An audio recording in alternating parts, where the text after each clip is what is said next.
नमस्कार, मैं doctor Pankaj Jindal. Basic speciality orthopaedics है, लेकिन सुपर स्पेशलिटी हैंड सर्जरी है, हाथ की सर्जरी। तमाम बार मेरे से पूछा जाता है कि हैंड सर्जरी क्या होता है। ये बहुत बड़ा सब्जेक्ट है। हाथ में चोट लग जाती है, तमाम फैक्ट्रीज में, रोड्स पे, किचन में, सड़क चलते, सबसे पहले चोट, फ्रैक्चर्स, उसके बाद हाथ में विकृतियां तमाम तरह की होती है। पैदाइशी कई बच्चे पैदा होते हैं जिनकी उंगलियां छोटी रहती हैं, बड़ी रहती है, मोटी रहती है, पतली रहती है, एब्सेंट रहती है, ज्यादा रहती है, कम रहती है, चिकड़ी हुई रहती है, चिपकी हुई रहती है। तो विकृतियां, कई लोगों को चोट लगने के बाद हाथ में विकृतियां होती है, हाथ और डिफॉर्म्ड हो जाता है चोट लगने के कारण। तो विकृतियों को ठीक करते हैं जिससे कि हाथ काम करने लायक हो जाए। तीसरा ग्रुप आता है जिसमें हाथ में पैरालिसिस हो जाता है। हाथ में एक उंगली से लेके पूरा हाथ, पूरा कंधा तक पैरालिसिस होता है, कई बार चोट लगने से, खास करके रोड एक्सीडेंट से, मोटरसाइकिल से गिरने से। तो ब्रेकियल प्लेक्सिस जिसके नाम से जानते हैं, उनको रिपेयर करते हैं जिससे हाथ को काम करने लायक बनाया जा सके। मतिमंद, स्पास्टिसिटी, सेरेब्रल पॉल्सी एक अलग सब्जेक्ट है जिसमें हाथ में तमाम मांसपेशियां टाइट हो जाते हैं, जिनको ठीक किया जाता है। एक और बड़ा पार्ट है हैंड सर्जरी का, जिसको बोलते हैं कॉम्प्रेशन न्यूरोपैथी, या हाथ में झुंझुनी आती है या मूंगी आती है, टिंगलिंग होती है। एक बहुत बड़ा सब्जेक्ट है, खास करके महिलाओं में देखा गया है, आदमियों में भी होता है, पुरुषों में भी होता है। इसमें हाथ में झुंझुनी आती है, पेशेंट जो रहता है वो सो नहीं पाता, इतनी हाथ में झुंझुनी आती है। उसको अपन ऑपरेशन के द्वारा या दवाई के द्वारा या जो भी सपोर्ट सिस्टम रहता है उसके द्वारा ठीक करते हैं। दूसरा, दर्द होता है हाथ में। दर्द, जॉइंट खराब हो गए, आर्थराइटिस हो गए, जॉइंट खराब हो गया उसकी वजह से दर्द होता है। कई बार गठाने रहती है जिसकी वजह से दर्द होता है, उनको आइडेंटिफाई करते हैं दर्द क्यों होता है, मांसपेशी दब जाती है, टेंडन दब जाता है, उसको ठीक करते हैं। तो ये तमाम चीजें हाथ में की जाती है जिससे सर्जरी के द्वारा मरीज को ठीक करते हैं। विदेशों की बात करें तो मुझे याद है एक एक दिन में 20 से 40 पेशेंट ऑपरेट होते थे। इतना बड़ा सब्जेक्ट है ये हैंड की सर्जरी का। प्रॉब्लम आता है अगर पब्लिक को, जनता को उसके बारे में जागरूकता नहीं है, जानकारी नहीं है। तो मेरे को बहुत इच्छा है कि इसकी जागरूकता पब्लिक तक पहुंचे, जिससे कि तमाम लोगों की जो शिकायतें मैंने अभी आपको बताई है दूर की जा सके। फिर मेरे से पूछा जाता है हैंड सर्जरी इंडिया में भी होती है, विदेशों में भी होती है। मैंने ऑर्थोपेडिक्स में 3 वर्ष निकाले थे, लेकिन हाथ की सर्जरी सीखने में मुझे 5 वर्ष से ज्यादा का समय लगाया। तो जितना ऑर्थोपेडिक्स में नहीं लगाया तो उससे ज्यादा समय हैंड सर्जरी में लगाया। कहाँ कहाँ सीखा? सबसे पहले मेरा जाने का मौका मिला फ्रांस में। शायद उस वक्त के जो सबसे बड़े बड़े हैंड सर्जन है फ्रांस में, उनके साथ मुझे काम करने का मौका मिला। उसके बाद स्विट्जरलैंड में गया, उसके बाद अटलांटिक के दूसरी तरफ जाने को मिला, मेरे को अमेरिका में जाने को मिला। तमाम वर्ष तक अमेरिका में रहा, जहाँ पे उस वक्त के बेहद फेमस जो हैंड सर्जन है उनके साथ काम करने को मिला। 1991 में, 1991 में देश में आया, पूना में अपनी प्रैक्टिस स्थापित करी। तमाम पूछा जाता है मेरे से कि देश में प्रैक्टिस करना विदेश में फर्क क्या है। जो प्रॉब्लम, एक लिमिटेशन आ रहा था वो था रिहैबिलिटेशन का। सर्जरी के बाद मरीज की जो देखभाल करने के लिए एक दिन देखा, 2 दिन देखा, 4 दिन बाद मैंने बोला ये वर्कशॉप मुझे ही बनाना पड़ेगा और मुझे ही चलाना पड़ेगा। तुरंत बाजार में गया, जो भी मशीनें लगती हैं वो सब तुरंत लेके आया। आपको सुन के आश्चर्य होगा, दिन भर सर्जरी करता हूँ, शाम को वर्कशॉप पे काम करके वो स्प्रिंट्स बनाता हूँ जिससे कि मरीज का रिहैबिलिटेशन कर सके। अब रिहैबिलिटेशन कोई सस्ता नहीं है, लेकिन आपको सुन के मुझे कम से कम बोलते हुए अच्छा लग रहा है कि रिहैबिलिटेशन का पार्ट जो मैंने टोटली फ्री कर दिया है। क्योंकि जो भी स्प्रिंट्स जो भी बनाता हूँ वो खुद बनाता हूँ, बहुत सस्ती बन जाती है, 1/100 हिस्से में बन जाती है, और इतनी अच्छी बनती है, इतनी अच्छी बनती है कि कई जो विदेशी लोग यहाँ देखने आते हैं, अरे ये तो हमारे देश में भी अवेलेबल नहीं है। तो जो अपने देश में बनता है मेड इन भारत, तो मेक इन इंडिया वो चल रहा है अपने देश में और अपने शहर में, पूना में, और मेरे घर पे बहुत अच्छा वो बड़ा डिपार्टमेंट मैंने स्थापित कर लिया है। ये सब करने में मेहनत लगती है, लेकिन जो सबसे ज्यादा जरूरी चीज है, ये चोटें जो लगती हैं वो गरीब लोगों को बहुत लगती है। तो पिछड़ा वर्ग जो है, गरीब लोग हैं, उनको भी प्रॉब्लम आता है। शहर का आदमी तो ढूंढ लेता है, लेकिन गांव वालों का क्या? पिछले 26-27 वर्षों से मैं विदेशों से जो ट्रेनिंग के बाद आने के बाद गांव में जाके जो गरीब लोग हैं, पिछड़ा वर्ग है, उनकी भी सेवा करता हूं टोटली फ्री। फिर लोग पूछते हैं पैसा कहाँ से आता है, दानशूर लोग आ जाते हैं, रोटरी क्लब आ जाता है, जायंट्स इंटरनेशनल आ जाता है, पूना से पूना अग्रवाल क्लब मिल जाता है, पैसा आ जाता है। टोटल सर्जरी जो करीब 50 लाख से 1 करोड़ की होनी चाहिए, वो मात्र 2-3 लाख में हम कर लेते हैं। ब्रांडेड दवाइयों के साथ हाईली क्वालिफाइड लोग मेरे साथ रहते हैं। शहर में अगर एनेस्थीसिया का एक डॉक्टर एक टेबल पर रहता तो मेरे साथ 2 एनेस्थीसिया के डॉक्टर रहते हैं, क्योंकि सेफ्टी बहुत जरूरी है हमारे लिए। सब ब्रांडेड दवाइयां रहती है। तो पिछले इतने सारे वर्षों से जा रहे हैं। एक मरीज को अगर 2 सर्जरी करने की जरूरत है तो पहली सर्जरी के बाद अगले साल वो ध्यान से रखता है कि इस तारीख को मेरे को इस जगह पे वापस आना है, क्योंकि मेरी पहली सर्जरी बहुत अच्छी हुई थी।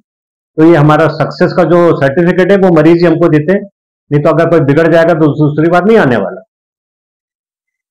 तो गांव में भी कर रहा हूं, और मेरे को अच्छा लगता है ये बोलते हुए कि मेरे पिताजी ने माताजी ने अच्छे अच्छे टीचर्स जो मिले उनको उन्होंने बहुत अच्छी शिक्षा दी, और मैं बहुत खुश हूं ये सब कर पा रहा हूं।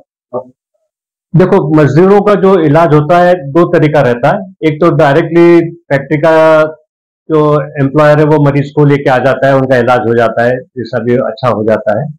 एक दूसरा जो चीज अपन कर सकते हैं और सरकार कर सकती है, वो है जो कामगार बीमा योजना है, ईएसआई डिपार्टमेंट है। वो मरीजों का इलाज भी हैंड सर्जन करे तो मरीज का बहुत फायदा होगा। मरीज का जो रिहैबिलिटेशन है वो बेहतर रहेगा। मरीज जो वापस से काम करने जा सकता है वो वापस जा सकेगा, क्योंकि मरीज जब बीमार होता है तो आपने देखा होगा कि वो काम करने वाला घर पे एक, उस पर डिपेंडेंट उसके माँ बाप, उसके बच्चे, उसके बीवी, तमाम लोग रहते हैं।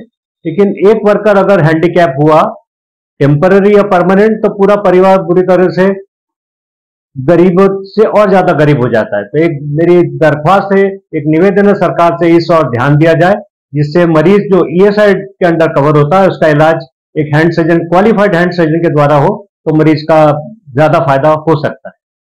इलाज बहुत महंगा हो जाता है ऐसा नहीं है, जैसा मैंने पहले कहा है, इलाज इस तरह से किया जाता है क्योंकि मरीज को बहुत महंगा नहीं पड़े, जो देने वाला है या एम्प्लॉयर है उसको भी महंगा नहीं पड़े, और जब ईएसआई आते हैं तो सरकार को भी किसी तरह का विशेष बोझ नहीं आए।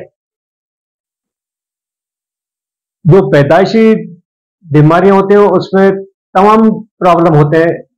हाथ में उंगलियां ज्यादा हैं, उंगलियां कम हैं, उंगलियां छोटी हैं, उंगलियां बड़ी हैं, मोटी हैं, पतली हैं, या चिपकी हुई हैं, या बहुत ज्यादा फैली हुई है, या बीच में बिल्कुल फाक हो गई है। ठीक है, उसमें भी सबसे बड़ा प्रॉब्लम जो होता है, अगर अंगूठा है ही नहीं पैदाइशी तौर पे, या अंगूठा विकसित नहीं हुआ, इतना छोटा सा है कि वो काम ही नहीं करता, या घड़ी के पेंडुलम से का वो इतना बिल्कुल हिलता रहता है। अंगूठा आपने अगर अपने हाथ की तरफ ध्यान देंगे तो आप देखेंगे अंगूठा बहुत ही इंपॉर्टेंट पार्ट है। तो उसको, अंगूठे को वापस से नया बनाना, या पूरी तरह विकसित नहीं तो उसको पूरी तरह विकसित करना, या सर्जरी के द्वारा नया बनाना, एक बहुत ही चैलेंजिंग ऑपरेशन है। और मेरे को बताते हुए खुशी हो रही है, पिछले 30-32 साल से जब से पुणे में आए हूं, करीब 80 से ज्यादा इसमें के अंगूठे मैंने बना दिए हैं। और मुझे याद आता है, तमाम वर्षों पहले एक एनआरआई हिंदुस्तानी जो अमेरिका में रहते थे, वो ढूंढते ढूंढते यहाँ पर आए थे, उसका अंगूठा बनाया। जब अंगूठा बनाने के बाद वापस अमेरिका में गए थे, वहां के बच्चों को डॉक्टर, अरे सर्जरी अमेरिका में भी नहीं हो सकती। तो वो बहुत ही अच्छा खुशी का मौका है। अभी इतने 20 साल हो गए, लेकिन लड़की भी अभी काफी बड़ी हो गई है, लेकिन सक्सेसफुली अपने नया अंगूठा तैयार किया था उसमें। मेरे को पिछले 30 वर्षों में पूछा जाता है, एक से एक चीजें याद करता हूं तो लगता है अरे ये भी हो गया क्या। याद आता है 1900 जब प्रैक्टिस शुरू करे, शायद 1 वर्ष ही हुआ था, एक 8 वर्ष का बालक आया था जो उसका हाथ कंधे से कट के अलग हो गया था। कंधे से कट के अलग हो गया था। कट के अलग हो गया था मतलब उसका पिताजी उसका कटा हुआ हाथ एक थैली में रख के लाया था। 1 घंटे के अंदर ही वो व्यक्ति तमाम हॉस्पिटल में जा चुका था, ये सुन के कि नहीं हो सकता है, लेकिन उसने भी अपनी हिम्मत नहीं छोड़ी। और मुझे याद है 7 बजे वो मरीज अपने बच्चे के साथ कटा हुआ हाथ थैली में रख के लेके आया था। 7:05 में वो कटा हुआ हाथ, मुझे अभी तक एक एक क्षण याद आ रहा है। वो कटा हुआ हाथ ऑपरेशन थिएटर में था। सुबह 6 बजे तक, यानी कि 11 घंटे तक नॉन स्टॉप ऑपरेशन किया था। शायद 1993 की बात है, 93 की। आज की तारीख में वो मोटरसाइकिल चलाता है, लिखता है और शर्ट पहन के रखता था, किसी को मालूम भी नहीं है कटा हुआ हाथ है। इतना अच्छा फंक्शन है, इतनी अच्छी मुट्ठी बांध लेता है, खुल लेता है, कलाई चला लेता है, ताकत आ गई है उसकी। ये एक। उसके बाद तो इसमें की तमाम कहानियां जुड़ चुकी हैं। दूसरा याद आता है, प्रैक्टिस जब शुरू करती है 1991 में, पहला व्यक्ति था जिसके 14 ऑपरेशन हो सकते थे, और अनफॉर्चुनेटली सब ऑपरेशन एक के बाद एक के बाद एक के बाद एक सब फेल हो गए थे। मुझे याद आता है वो प्रैक्टिस का मेरा पहला पेशेंट था, पहला पेशेंट। और मेरे को लगा हे भगवान, शुरू भी यहां से किया है मैंने। उसको एक सर्टिफिकेट मिला था, ये 100% डिसेबल्ड है, इसका कोई इलाज नहीं हो सकता, इसको छोड़ दो। स्टोरी आगे बढ़ाता हूं। मुझे आज बताते हुए खुशी हो रही है, वो रॉक क्लाइंबिंग कर लेता है, इतनी ताकत है उसके हाथ में। तमाम वर्षों तक अमेरिका में रहा है, एक बहुत बड़ी हवाई जहाज की कंपनी में चिप बनाता था। जब मैं उसको ढूंढने गया था, उसका घर टूट चुका था, क्योंकि बंगले में रहता था, फिर वो टूट के मल्टी स्टूडेंट बन गई, तो घर भी नहीं मिला उसका। और कहां मिला? फेसबुक पे। कहां पे मिला? अमेरिका में। वो जब अपने परिवार से मिलने आया, तब वो दिखाने आया, देख के समझ में भी नहीं आता था कौन सा हार्ट जख्मी हो गया था। तो 14 ऑपरेशन के बाद एक दो सर्जरी यहाँ पे करी, हार्ट ठीक हो गया, काम करने लगा गया, लिखने लायक हो गया, खाना खाने लायक हो गया, सब काम करने लायक हो गया, और 100% डिसेबिलिटी से 100% फंक्शनल हो गया। ये बोलते हुए खुशी होती है, परिवार वाले तो खुश ही है, जब आता है तो कुछ बोलता नहीं, आंखों में चमक से समझ में आता है वो खुश है। पिछले 3 दशक से ज्यादा समय से, जब से मैं पूना में रहा हूं, तब से करीब 30,000 से ज्यादा लोगों के ऑपरेशन में कर चुका हूं। आज भी कोई आता है तो मेरे बोला मेरे पास किसने भेजा, तो बोला आपने उसका उसका थे 4 लोगों के नाम बता देते हैं जिनका आपने ऑपरेशन किया। मेरे को लगता है हे भगवान, इतने गिनती एक एक एक एक एक करते हुए ये बहुत बड़ा कारवा बन गया, और 30,000 से ज्यादा लोगों की सर्जरी इस शहर में मैं कर पाया हूं। एक लड़की थी, बाथरूम में उसको एक एपिलेप्टिक फिट आया, और एपिलेप्टिक फिट के बाद वो उबलते पानी में उसका हाथ रह गया। थोड़ी देर बाद उसके माँ बाप को नजर आया कि बाथरूम में से आवाज नहीं आ रही है। दरवाजा तोड़ा, बेहोश पड़ी थी लड़की। जब वो लेके आई, हाथ पूरी तरह जला हुआ था। न उसने कुछ बोला, न मैंने कुछ बोला। मैंने बोला बस इस निशाने के, इसको ऑपरेशन थिएटर में ले रहे हैं। करीब 1 वर्ष लगा। उसकी माँ उसको लेके आती थी, अपनी बेटी को। तमाम ऑपरेशन हुए। ये बताते हुए खुश होती है, एक बहुत ही अच्छी जॉब पे है लड़की, दोनों हाथ से लिख लेती है, दोनों हाथ से लिख लेती है, क्योंकि एक हाथ जब नहीं चल रहा था, दूसरे हाथ से उसने प्रैक्टिस चालू करी, तो वो हाथ तो चालू हो गया, लेकिन जो उसका हाथ की सर्जरी होती है उस हाथ से भी लिखने चली। आरटीओ ने उसको एक लाइसेंस दिया है, कार्ड चल रहा है ड्राइव करने के लिए। प्रोफेसर है, एक बहुत ही सुंदर शख्स से उसकी शादी भी हुई है। अगर इतना अच्छा रिहेबिलिटेशन हो गया, तो मेरे को खुशी है कि मेरे टीचर्स ने मेरे को अपना हाथ मेरे सिर पर रखा और मैं इतना कुछ कर पाया। मैं फिलहाल अभी 2 जगह ऑपरेट कर रहा हूँ। तमाम हॉस्पिटल में मेरा अटैचमेंट है, लेकिन समय के अभाव में मैं तमाम जगह जाने की बजाय 1-2 जगह ही अपना सेवाएं देता हूँ। एक है रत्ना हॉस्पिटल सेनापति बापट रोड पे, और दूसरा है संजीवन हॉस्पिटल करवे रोड पर।